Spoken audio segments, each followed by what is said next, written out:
Hey guys, நான் பியாலிஷ் and welcome to another episode of Fire and Amma. எல்லாரும் சந்தோஷமாக சேஃபாக இருப்பீங்கன்னு நான் நம்புகிறேன். இன்றைக்கு நான் உங்களோட எதை பற்றி ஷேர் பண்ணலாம் இருக்கிறேன். Learn from ant. எறும்பினிடத்தில் கற்றுக்கொள். ரீசெண்டாக நான் எறும்புகளை பற்றி ஒரு இன்ட்ரெஸ்டிங்கான ஃபேக்ட் தெரிஞ்சு கொண்டேன். அதை உங்களோட ஷேர் பண்ணலாம்னு நான் நினைக்கின்றேன். என்னவென்றால் இந்த எறும்புகள் எல்லாம் வேதாந்தத்தில் சொல்லப்பட்டது போல தன்னுடைய உணவுகளை கோடை காலத்தில் சேர்த்து வைக்குமா. அப்படி சேர்த்து வைக்கின்ற இயற்கையான உணவுகள், அதாவது இந்த கோதுமை மணிகள், நெற்கள், பயறு விதைகள், மணிகள், இதை எல்லாவற்றையும் என்ன செய்யும் என்றால் சேர்த்து வைக்கும்போது 2 துண்டாக உடைச்சு தான் அதை சேர்த்து வைக்குமா. இது ஏன் 2 துண்டாக உடைச்சு சேர்த்து வைக்குது என்று சொல்லி விஞ்ஞானிகள் ஆராய்ச்சி செய்த பொழுது கண்டுபிடிச்சாங்கன்னா, அந்த கோதுமை மணிகள், நெற்கள், பயறுகள், விதைகள் 2 துண்டாக உடைக்காமல் சேர்த்து வைக்கும்போது என்ன ஆகும் என்றால் அது வளர்ந்து விடுமா. அது முளைத்து ஒரு செடியாகவோ கொடியாகவோ மாறிவிடும். அதுக்கு பிறகு அதை சாப்பிட இயலாது இல்லையா.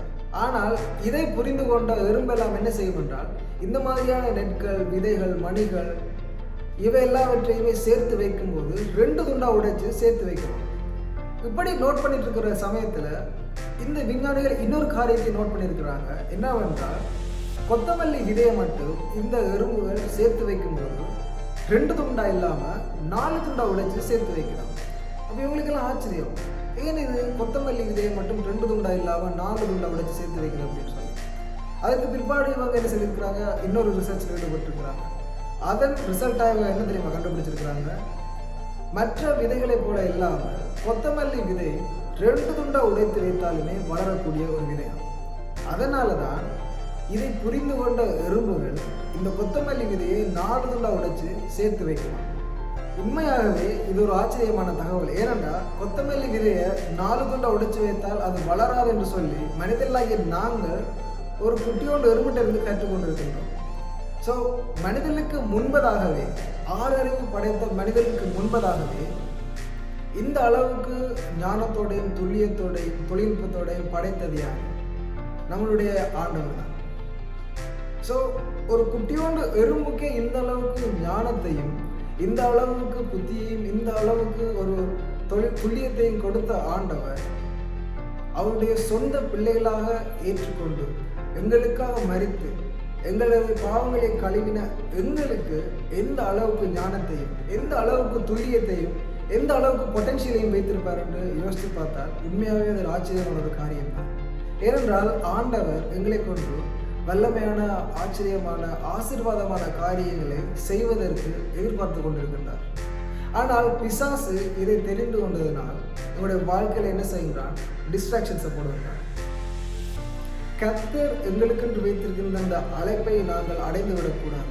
கர்த்தர் எங்களுக்கென்று வைத்திருக்கின்ற எங்கள் மூலமாக கிடைக்கக்கூடிய அந்த பொட்டன்ஷியலை நாங்கள் பெற்றுவிடக்கூடாது என்பதற்காக பிசாசு எங்களுடைய வாழ்க்கையிலே அநேகம் டிஸ்ட்ராக்ஷன்ஸை கொண்டு வந்து கொடுக்குறாங்க. உதாரணத்துக்கு சொல்லப்போனால் இந்த செல்ஃபோன் மூலம் சோஷியல் மீடியா, பொனோகிராஃபி, தேவையில்லாத இந்த ரிலேஷன்ஷிப், தேவையில்லாத பழக்க வழக்கம் like drugs and alcohol something, தேவையில்லாத கனெக்ஷன்ஸ், இப்படி எங்களுடைய வாழ்க்கையிலேயே நாங்கள் டிஸ்ட்ராக்ட் ஆகிற மாதிரி காரியங்களை பிசாசு போட்டுக்கொண்டே இருக்கின்றோம்.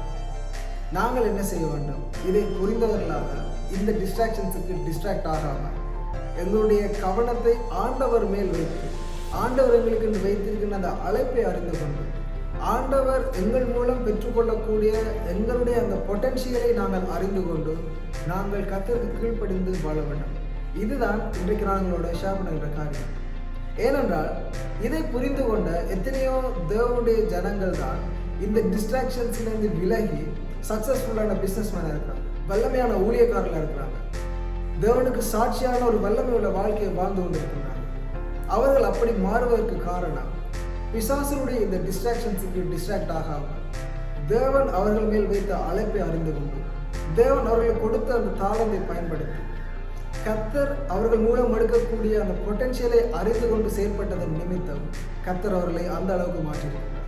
ஸோ காய்ஸ், வாலிபலாய் நாங்கள் எங்களுக்கு கூடாக கர்த்தர் செய்யக்கூடிய காரியங்களை நாங்கள் அறிந்து கொண்டு பொறுமையாய் காத்திருந்து இந்த மாதிரியான டிஸ்ட்ராக்ஷன்ஸுக்கு நாங்கள் டிஸ்ட்ராக்ட் ஆகாமல் தேவன் மேல் நாங்கள் ஃபோக்கஸ் பண்ணும்போது எங்களை கொண்டும் கர்த்தர் பெரிய காரியங்களை செய்ய வல்லமை உள்ளதாக இருக்கிறார். ஏனென்றால் இன்றைக்கு எத்தனையோ வாலிபர்கள் தேவையில்லாத டிஸ்ட்ராக்ஷன்ஸுக்கு டிஸ்ட்ராக்ட் ஆகி அவங்களுடைய அந்த ட்ரக்கை விட்டு வேறு ஏதோ பாதையிலெல்லாம் போய் அழிந்து போய் கொண்டிருக்கிறாங்க. அப்படியான வாலிபர்களாய் நாங்கள் இராமல் நாங்கள் விழிப்புள்ளவர்களாய் செயல்படுவோம். விழிப்புள்ளாய் செயல்பட்டு டிஸ்ட்ராக்ட் ஆகி ட்ரக் மாறி போகின்ற அந்த வாலிபர்களையும் சரியான பாதைக்குள்ளே நாங்கள் எடுத்துக்கொண்டு வர வேண்டும். எங்களை ரட்சித்த கர்த்தராகிய தேவனுக்கு நாங்கள் செய்கின்ற ஒரு காரியம் அதுதான். ஸோ guys, இந்த காரியம் உங்களுக்கு ஆசீர்வாதமாக இருந்தால் share with your friends because we should check the word by the word of God. தினமும் ஜெபித்து வேதத்தை வாசித்து தியானித்து நாங்கள் பிசாசின் இந்த டிஸ்ட்ராக்ஷன்ஸுக்கு டிஸ்ட்ராக்ட் ஆகாமல் கர்த்தர் மேல் எங்களுடைய ஃபோக்கஸை நாங்கள் வைப்போம். அவர் எங்களை உயர்த்தி நடத்தி செல்வார். மீண்டும் நான் உங்களை இன்னொரு வீடியோவில் சந்திக்கும் வரை stay safe, be happy, God bless you, love you all, bye.